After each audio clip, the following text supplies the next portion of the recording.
Hi, this is Dr. Jacalyn Kerbeck, the President, Founder, and Chief Listening Officer here at our network at USA Global TV and Radio.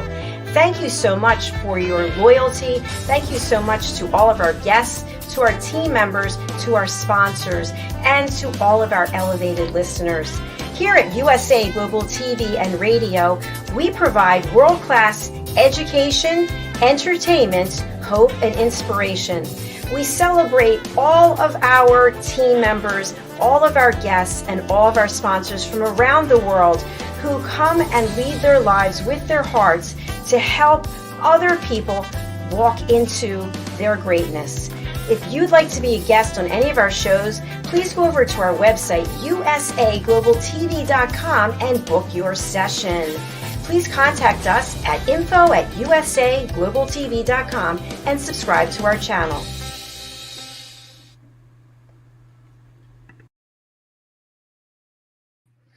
Hello, everyone, and welcome. Good morning, good afternoon, good evening, wherever you are in the world. This is USA Global TV and Radio.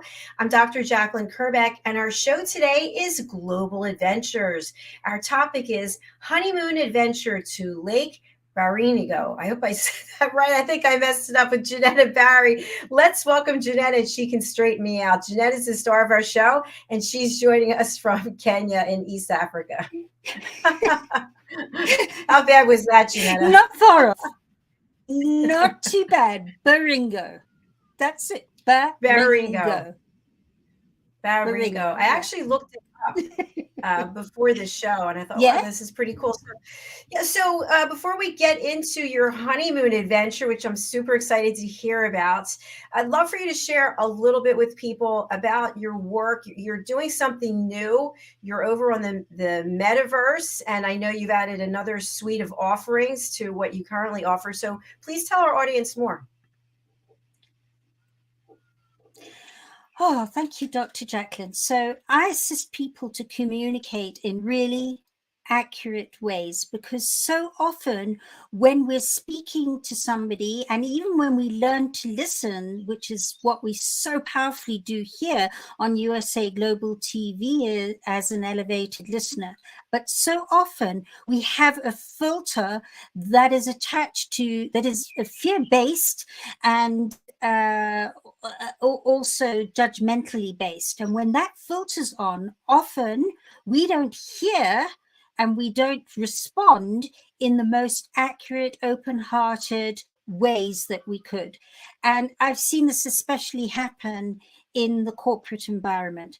And so what we've done is we've launched a suite of 5 different offerings for corporates in terms of whether you're an entrepreneur or a solopreneur or even part of a corporate company, where you can start learning and finding out what it is holding you back and losing you business or losing you results because of those filters. And we very specially launched this suite of 5 products on the metaverse in a place called Your Global Village. And in fact, it's just about, I think it's coming up tomorrow, you'll be able to visit this village on the metaverse. You go in there and you can see the village, all beautiful graphics, amazing moving graphics. And then you can get to my merchant house on that square and actually go in there and have a look around that particular space. And every part of my office on that metaverse space has symbols in it. As you walk in, that it's symbolic. As you move to the right, the left, behind, everything, and it incorporates everything that the Epiphany process, which is my process that helps people to start communicating clearly and succinctly and accurately. That's all there. And World Day, which is the charity attached to the Epiphany process, which is all about changing conversations around depression and suicide and those solutions. So it is absolutely amazing. And of course, now we're launching into the corporate environment with these 5, and I'm over the moon with it. Absolutely amazing. Congratulations, Jenetta. That is super exciting. Well done. Thank you. Thank you. Thank you. I really believe it's about always reinventing and redefining and rehoning, because when you do that, you bring in new energy. And especially in this day and age where what did work before isn't necessarily working anymore. And so this, to me, is such an inspirational way of stepping forward. Absolutely, it sure is. And today we're going to be talking about something near and dear to you also, which is your honeymoon adventure.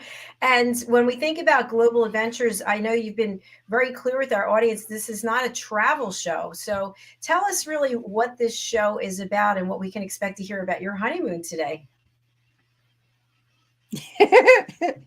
Okay, so the show is about people visiting places all around the world that has had such a profound effect on them that it's more than I took a plane and I booked into this and it cost that, and you know, you can do this for your entertainment. It's not a travel show. It's explaining the experience and what that experience gave you and left with you, and left for others. And the same also about where we're showing on this show is places you wouldn't normally go to. And today is a very good example, because Lake Baringo isn't on the beaten track to your general tourist from overseas.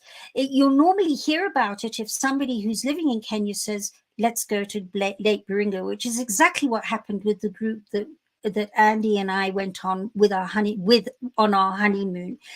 So it's very popular with residents of Kenya, but outside of Kenya, most people don't know it. So it's a really very unique, precious experience. And today I'm going to take you, I'm just crossing fingers because our internet's not that great today here in Kenya, that I can share this slide show with you very smoothly. But I'm going to share a little bit of background of my life in Kenya, and then through to where we are now, and a little bit, I've actually shared a little bit of our wedding as well, and then through to our journey from here, where I am in the Great Rift Valley at Lake Naivasha, through to Lake Elementaita, which is also very close to my heart, up past a place called Lake Bogoria, and through to Lake Baringo, and all that's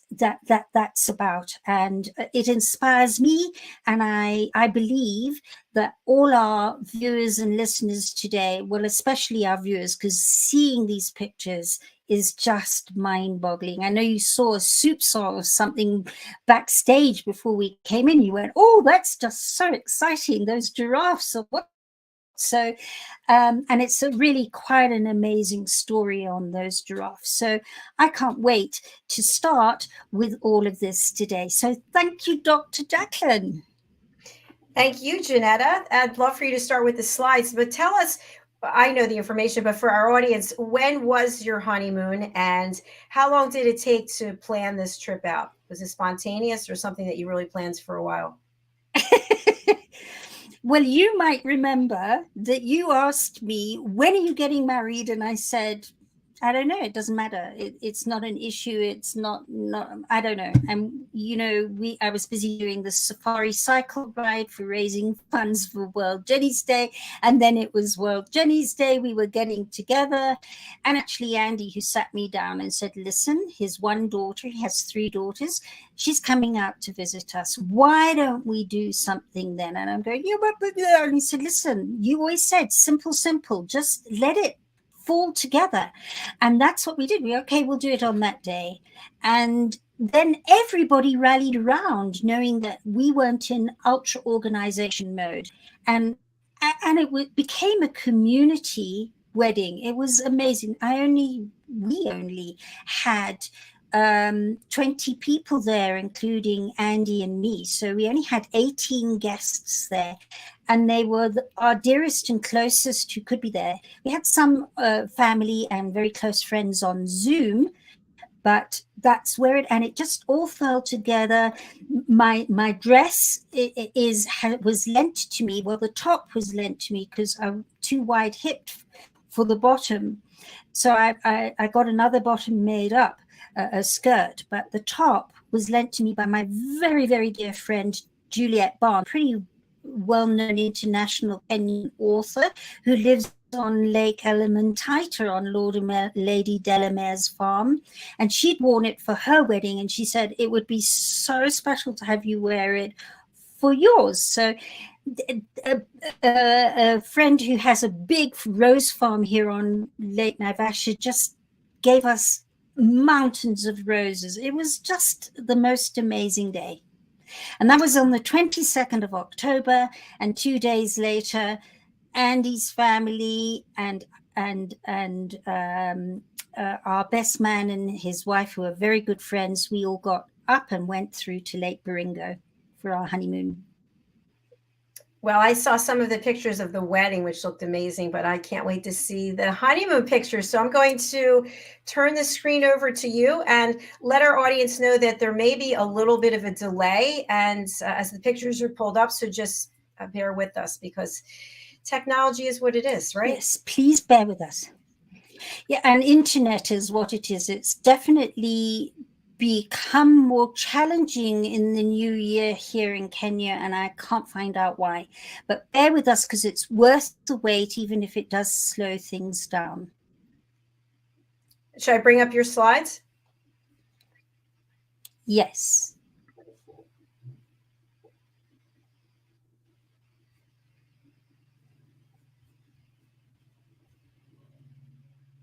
See, already it's just sitting there. Yes. Anyway, whilst we're sitting and you're looking at that, you can see on the globe, oh, here it's behaving now. On the globe, here is East Africa and Kenya and so on. Whoopsie, now it's really not behaving for me. I need it to go up and behave. Please behave. There we go. There we go. So if you have a look there, this is where Kenya is. And a lot of people think that Kenya is near South Africa, and it's really far away. People say to me, oh, you're from Kenya. We've got friends in South Africa. And oh, no, that's like me saying, oh, you live in London. We've got friends in Norway. It's not the same place or the same thing at all. But here you can see up above Kenya, there's Ethiopia, there's Sudan, which is Khartoum, South Sudan. To the left is the Republic of Congo. Below is Tanzania, Uganda to the left. To the right is Somalia, and then there is Kenya. So there you can see it a little bit more. There's Mount Kenya and Mount Kilimanjaro. You can see there two snow-clad mountains. And up at the top left, there's Lake Rudolph, and to the far left is Lake Victoria. And there's a reason why there's so many lakes in Kenya, and I'm going to share with you a little bit later what that reason is. But you can see there's desert in Kenya up there at the top, the Great Rift Valley, Mount Kenya in the middle, and there's Nairobi. So that's where I grew up, was Nairobi. And I'm going to take you on your journey, starting off in my childhood in Nairobi. And that was our house when I was a child. And I was so excited because I didn't have any pictures of it. And I found it on the internet over the last couple of days.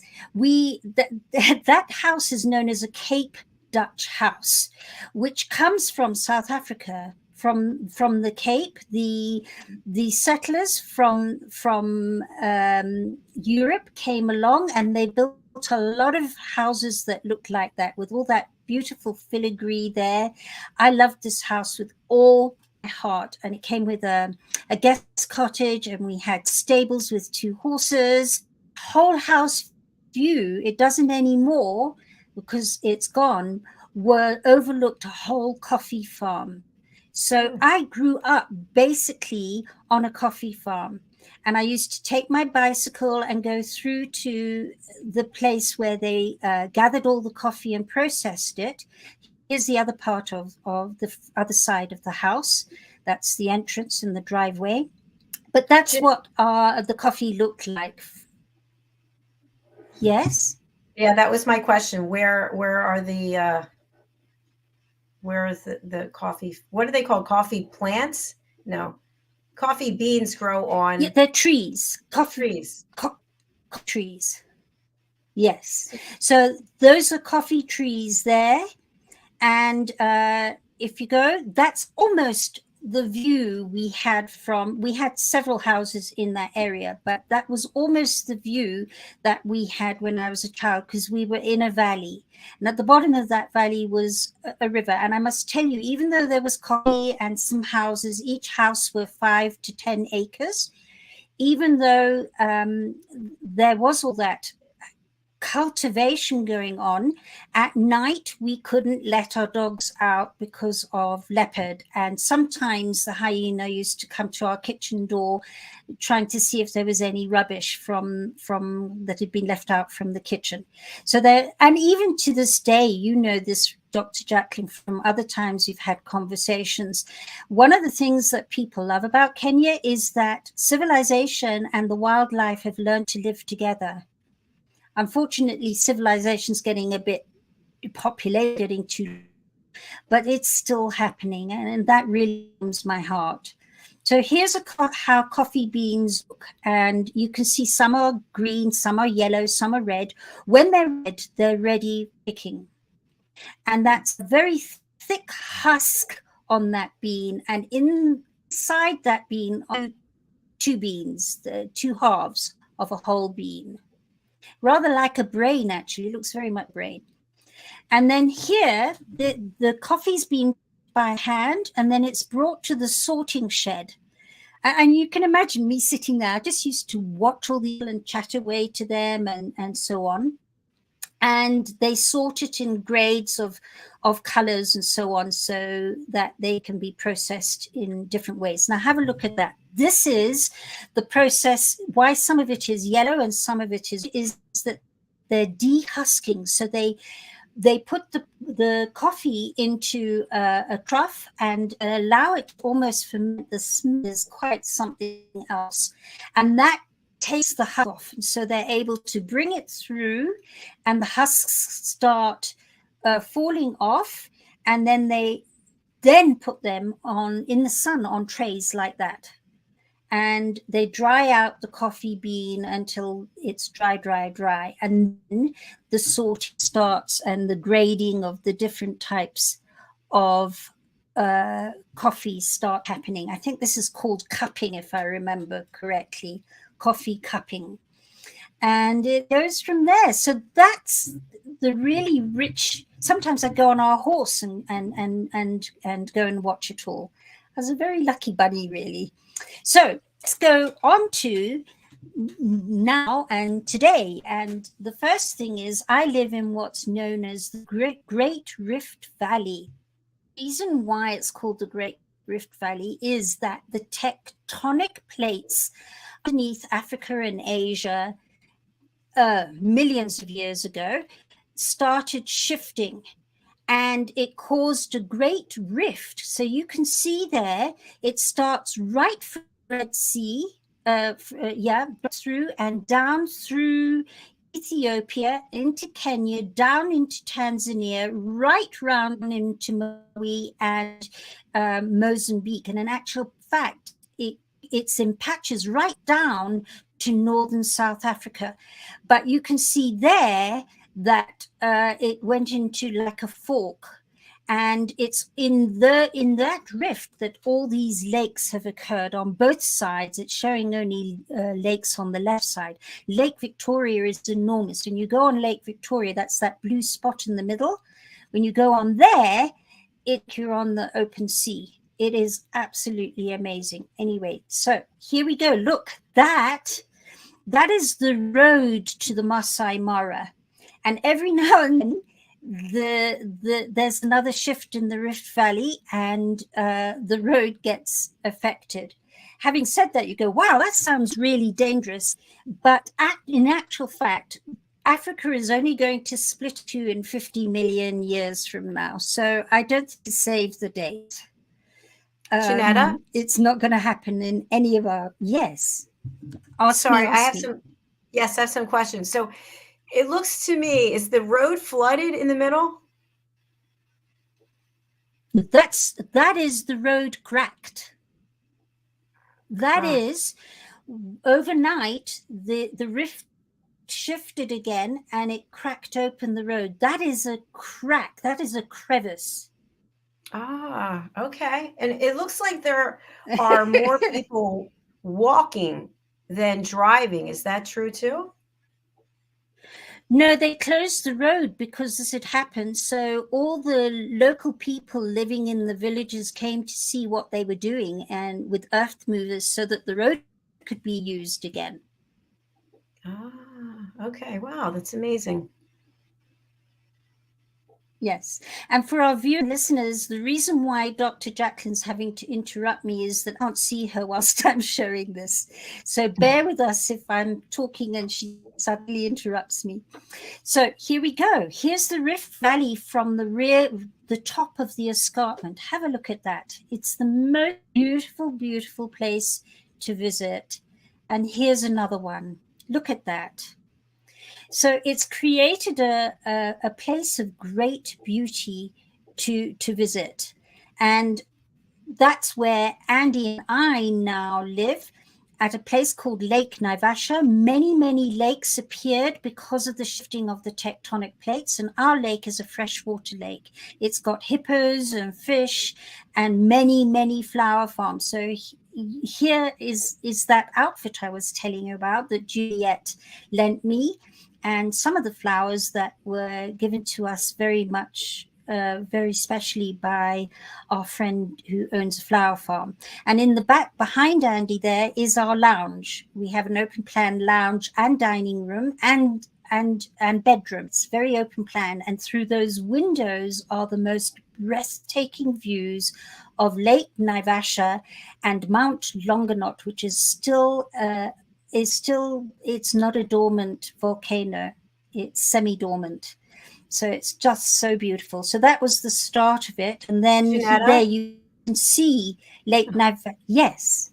Sorry, on the last picture, I just noticed in the middle of the room behind Andy, you both look beautiful, by the way, handsome and beautiful. Are you able to go back? Okay. Behind Andy, what is that? It looks like a honeycomb.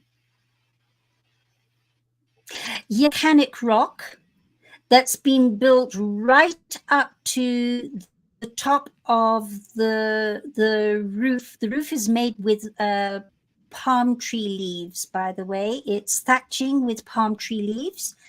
And that's there because it divides the lounge from bedroom. And when you go to the bedroom side, on the other side of that volcanic rock wall is the most beautiful made from bark and obsidian stone.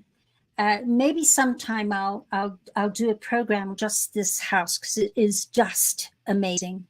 Some people call it our Flintstone house because it has windows on the other side that looks like Fred and Wilma Flintstone's house.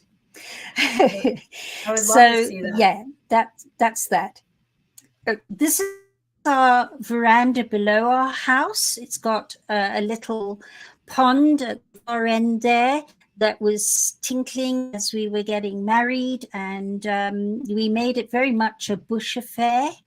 And in the back there you can see Lake Naivasha, and that is behind Lake Naivasha, Mount Longonot, which is the semi-dormant mountain. It's a crater and it's beautiful, beautiful place.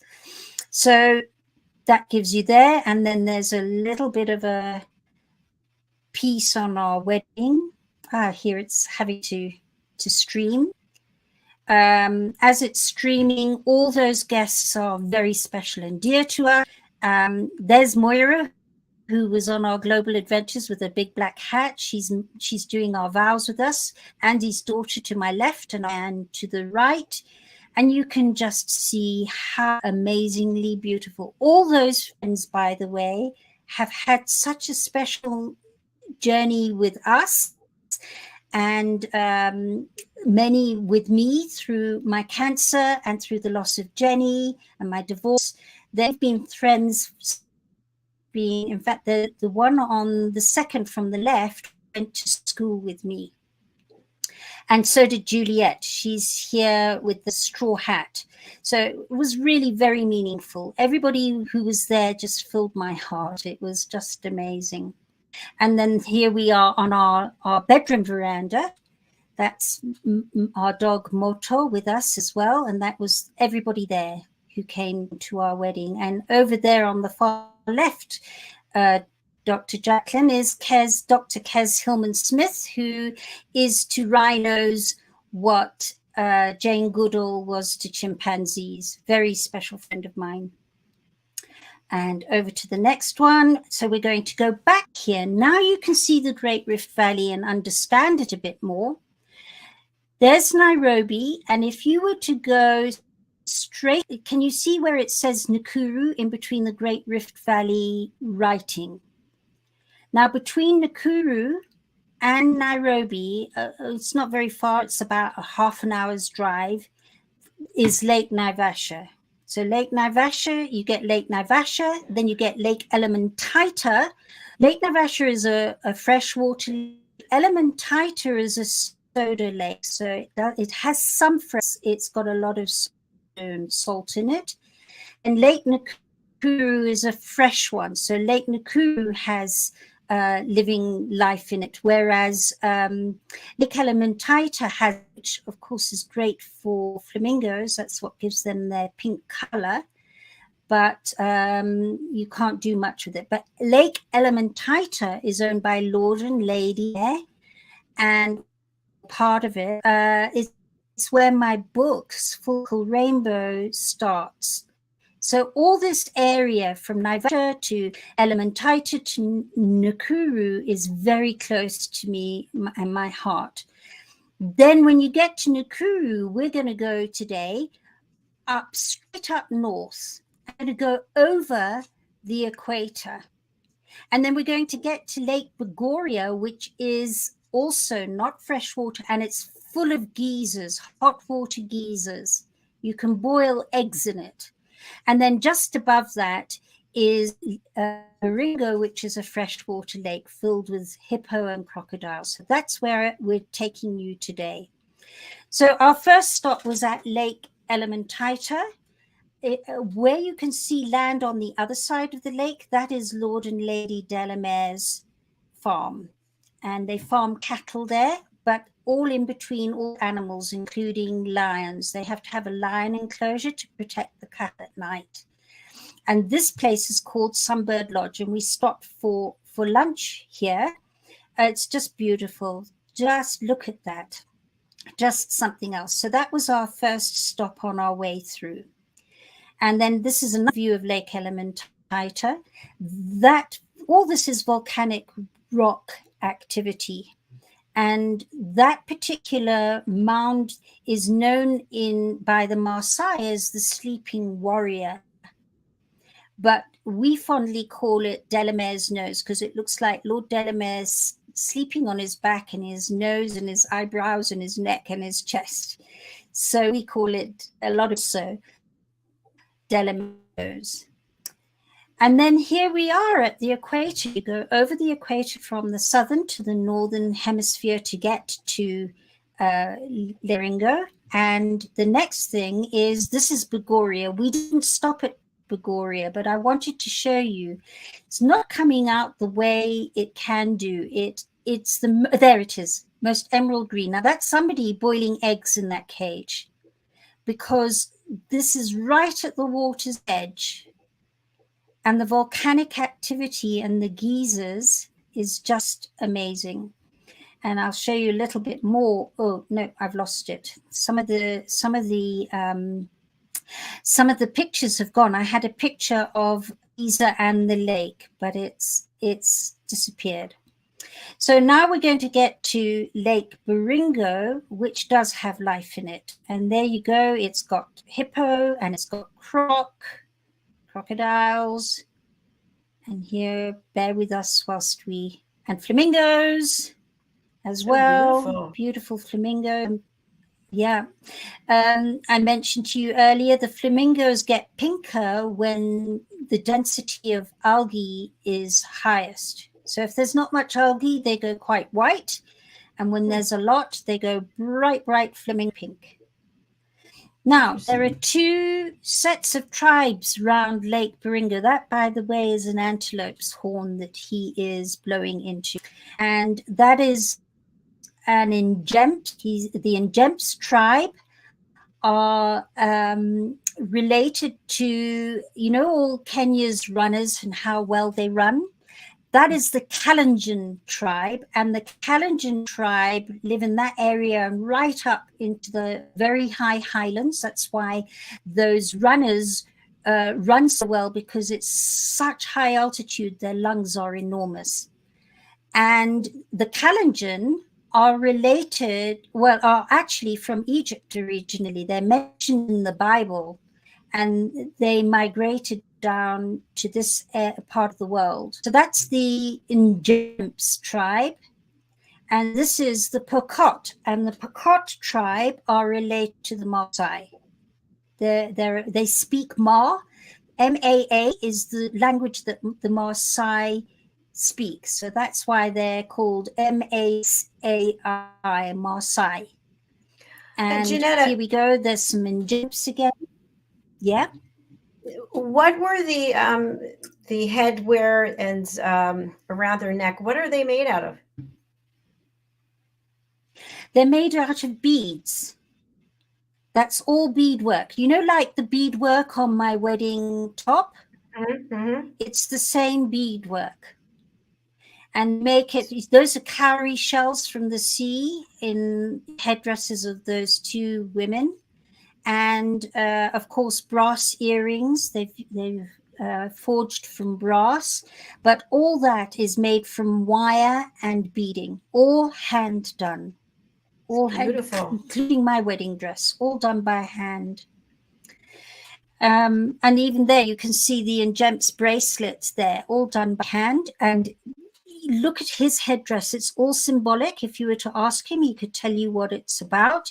And look how they do markings. They actually mutilate the skin to do these markings. These are very prestigious markings, and their stories all tell stories, from circumcision to killing a lion to there's a whole story in that arm filigree. Amazing. How do they do that? Some more. Look at all this. What with this one? Their markings. They actually cut into the skin in the flesh. They cut into the skin and the flesh, and it leaves those scars. Wow.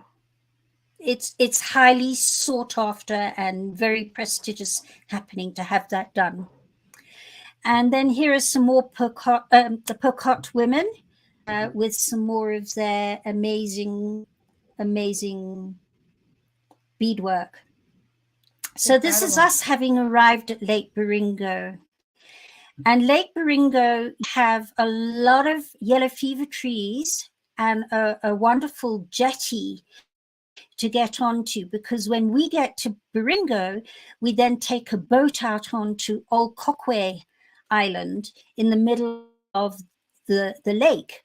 But something started happening 10 years ago, and there is no longer, those trees don't exist anymore, and the jetty has gone. And I'm going to share with you a little bit later what happened. But for the moment, that's us arriving with no jetty and no trees. Can you see? We're just getting straight into the boat. So the one boat took all our food. So we had to buy everything in Nakuru. There's a supermarket there, and we brought it through. And then the one boat took our food, and the boat with the canopy took us.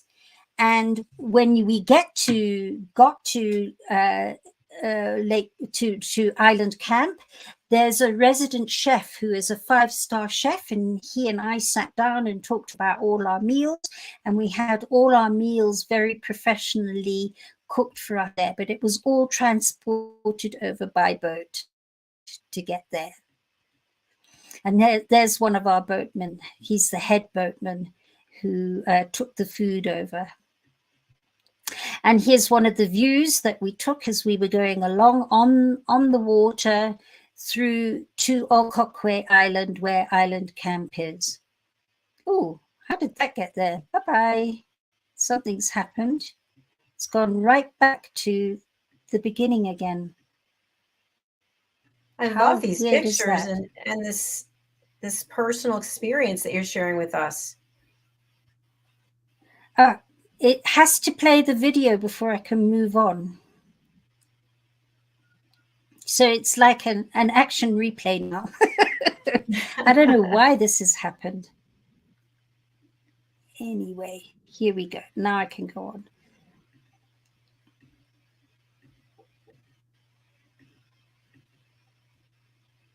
Again, bear with me. Just to remind you, this is Lake Bogoria. Boiling eggs in the geysers next to the lake.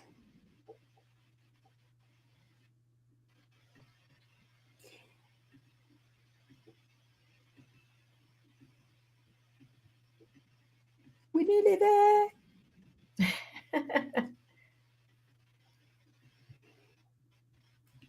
Okay, here we go. Here is island camp on Okokwe Island. And this is how it used to look. Look at this. This is one of the islands nearby. Isn't that magnificently beautiful? Incredible. I've never seen anything quite like it. But 10 years ago, all the lakes in the Rift Valley started flooding. From Lake Turkana through to Lake Victoria, all of them, even Lake Naivasha where we live.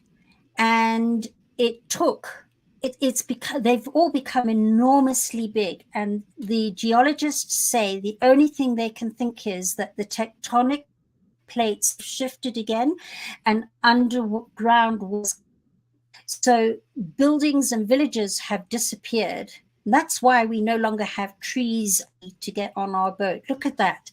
That is the house that was. And the picture in front of it showing that it's completely dead. And the same happened. There was an island with Rothschild giraffe, which is the indigenous giraffe of that area. And as the water rose, there was less and less island and less vegetation for these animals. And so the Kenya Wildlife Services and the community came in and rescued these animals. Look at that. It's incredible. They did it in bits and pieces. Yeah. Put them back on the mainland. I mean, even here you can see this is island camp. 3 houses, or one's a tent. There were, I think, 10 tented camps. So the tents have ensuite bathrooms. There's only one tent left now. And they built a whole load of beautiful houses, which we'll show you. Those 3 houses at the bottom, they're underwater now. Reception is way, way, way down at the bottom, underwater. You'd have scuba diving equipment to see it all. It's quite extraordinary. So I don't know why this is happening. Anyway, here we are at Island Camp. That is the swimming pool area right at the top and the bar. So we spent a lot of time here. There's the bar on the far left with Andy's daughter standing there. And then over from there is the lake. So that gives you an idea there. And this is from the bar lounge area. They've closed up the dining room and the other lounge because of what's happened. So everything's happening now in the top bar. So we ate there and we drank there and everything. And we had to take all our own drinks as well, because it was a hotel. And because of COVID and this all happening, they've moved it over to self-catering. So, And Jenetta, are the wildlife just so beautiful? It's stunning. Yes. Are the wildlife able to come up from the lake to there? There's a huge amount of birds. Baringo is known for its amazing amount of diverse birds. There are hippo and croc in the water, but they can't get up to us. No. Okay. Not on that island. On others, but not, and they can on the mainland. So we actually have this was taken by. Yes. Oh, sorry. I was going to say we have a comment from one of our lovely team members, Diane Floyd Bame, in the house. She writes, "Wow, this is so interesting. How wonderful they rescued the animals. A wonderful honeymoon adventure." Oh, thanks so much, Diane. I know you. Yes, thank you, because I know you're well traveled too. So it means a lot. Okay, so this is coming up to one of the rooms that our guests stayed in. Our best man and his wife. This was their room, and they took this video. And there's another room. Yeah, here's another room. There's our room. This was the room Andy and I had, which was the honeymoon suite, which used to be high on the hill and now has waves lapping just below our room. Incredible. And there it is at night. That's our room at night. Stunning. It's just now, do those doors amazing. Close? This is all canvas here. This front part is canvas, which zips up. And that back part is an actual concrete wall, a brick and concrete wall. But the front part is all canvas with netting. You can zip it up at night and still have a view of the lake. It's so cleverly done. And of course, this is a little plunge pool there as well. There's our man again. I don't know if this, this is really interesting. I wonder what, that's why it's loading. So these are the injemps, and the injemps live right next to the water. Those are balsa boats. Balsa wood grows really, really freely and readily there. And so they make their boats for centuries. They have been making boats like this. And by the way, the injemps are known as, with the Maasai, as the two fiercest tribes in Kenya. They're full of courage, and they're very fierce tribe when it comes to battles and things. But here they are on the water in their balsa wood boats. And the next day we took a boat out round all the islands, and this man came up to us with fish. You can see fish in his boat. I love this photo, which Andy's daughter took, because it reminds me of an Ernest Hemingway novel, you know, like The Old Man and the Sea, but this is the old man, and he looked really old, the old man in the lake. And that bird is also a very prehistoric bird known as a hammerkop.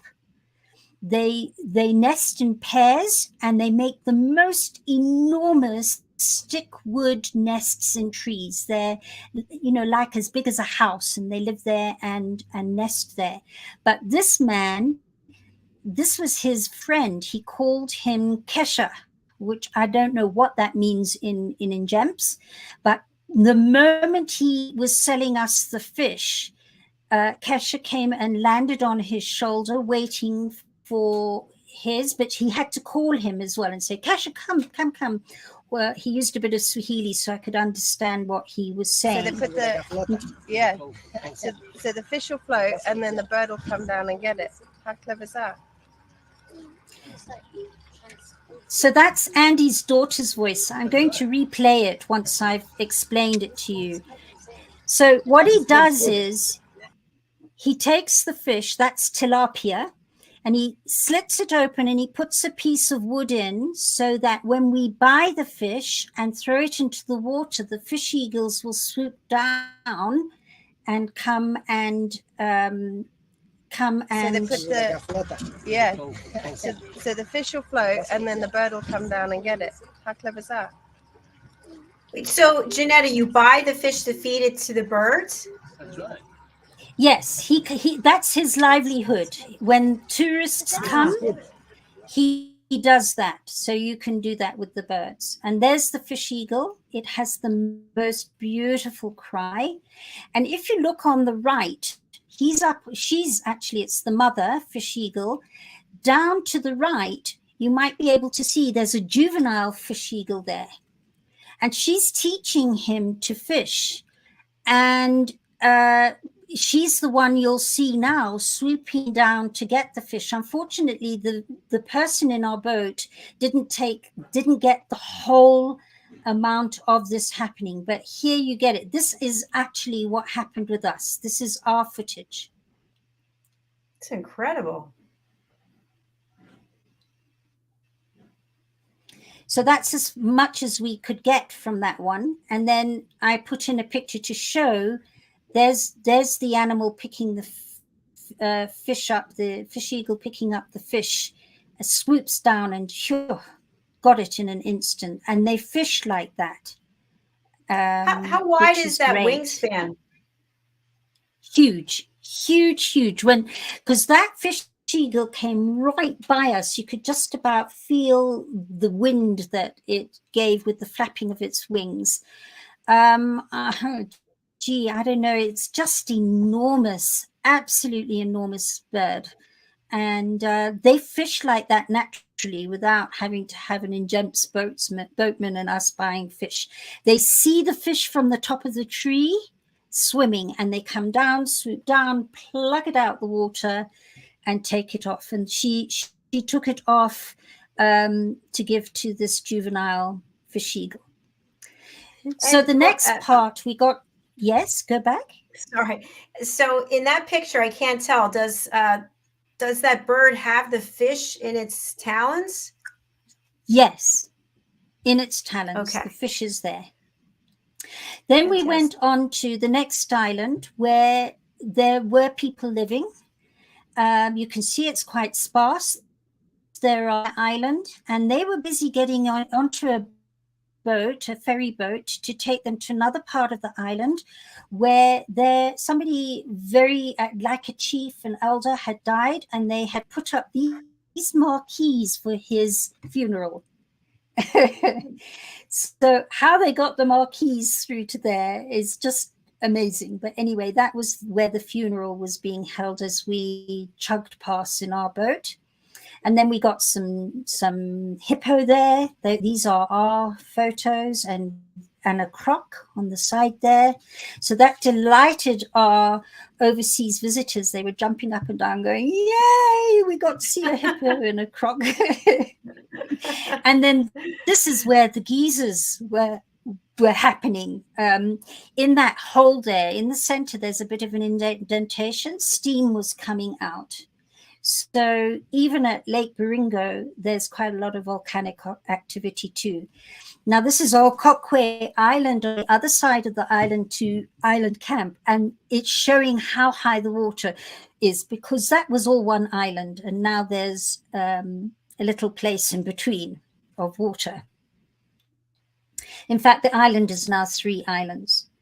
And this is our sunrise from our tent in the morning, not from our tent, from our room, Andy in my room. That's the sunrise. You just wake up with the lapping of the waves of it's just, and warm, so warm, balmy and warm. It's beautiful. And this is us on our last night I'm looking as though I'm dying actually, but this is us having champagne. We were given champagne by management, and we had drinks down. You see, that's our room there with the tent sides up, so that the mosquitoes wouldn't bother us, although we had a mosquito net as well. And then this is Andy's daughter and her 2 sons, and we had these what we call sundowners at the edge, and then it got darker and darker, and we all lay on our backs and we looked at the Milky Way, which had no interference from lights. It was just so beautiful. And just to show you again, that's what we were sitting next to, watching the stars and listening. And in fact, Andy's daughter just sat there with tears of gratitude in her eyes, going, this is there's nothing to describe Africa until you get there. It gets into your blood and you always want to come back.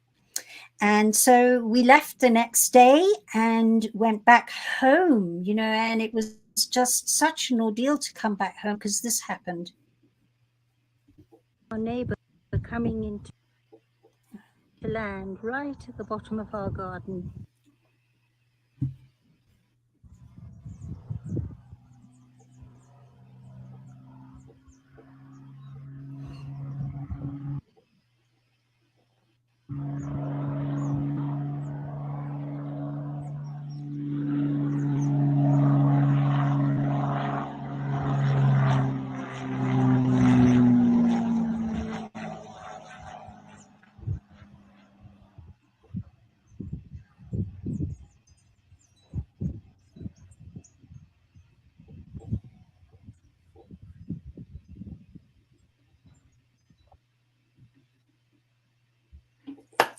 Oh my gosh, I love that. I've never seen anything like that somebody actually was there taking those kinds of pictures. That's absolutely beautiful. And we have a comment from Moira. Hi, Moira. Really enjoying this. Jenetta, I got so wrapped up in what you showed, I didn't even look at the time. The next show is starting just about 8 minutes. That was truly amazing. Seriously, one picture after another, I was just so caught up in what it is that you see on a regular basis there. So thank you for sharing that with us. Oh, thank you. It's just such an honor and pleasure. You can see why it's very difficult for me to leave home, because it's just so beautiful here. And I just think we're just so honored and blessed to have this experience. And from a child, I'm just so very, very lucky. I can see that. I'm still blown away by the giraffes being transported and the other animals. I mean, that's amazing. Really amazing. You never see anything like that. Well, we'll have to talk about it further off of the show, because I really have so many questions and things I just want to ask you about. So maybe we'll have a follow-up show just to discuss. Perfect. All right. Deal. Anytime. Fantastic. All right. We are closing out because we're going to head over to the corner bookstore. So Jenetta, please let people know if they have any questions. Maybe they want to come to Kenya. Maybe they want to ask you about best places to go, things to do, or they want to reach you for work. Tell us about how they can contact you and who you'd like to reach out.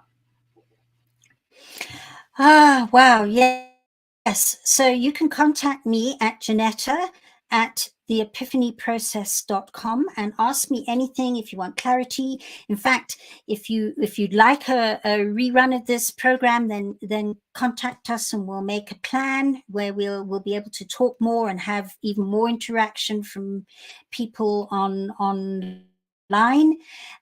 So you can get hold of either Dr. Jacalyn or myself. So I'm Jenetta, JENETTA at theepiphanyprocess.com. And please feel free to reach out, ask questions, put in a vote for another viewing with more detail. And next week, no, in 2 weeks, because this is a twice a month show, in 2 weeks' time, we have a really wonderful episode on the Kalahari Desert in Botswana. And Dion de Villiers is actually my son's Neil's very, very best friend. He's been on South African television to do with wildlife and overseas television. He now lives in Australia, but he brings through safaris all the time to Africa. And he is going to share with us his experiences in the Kalahari Desert with his children and the Khoisan. So don't miss it, because it's going to be amazing. And with that, I wish you all lots of love. See you next time.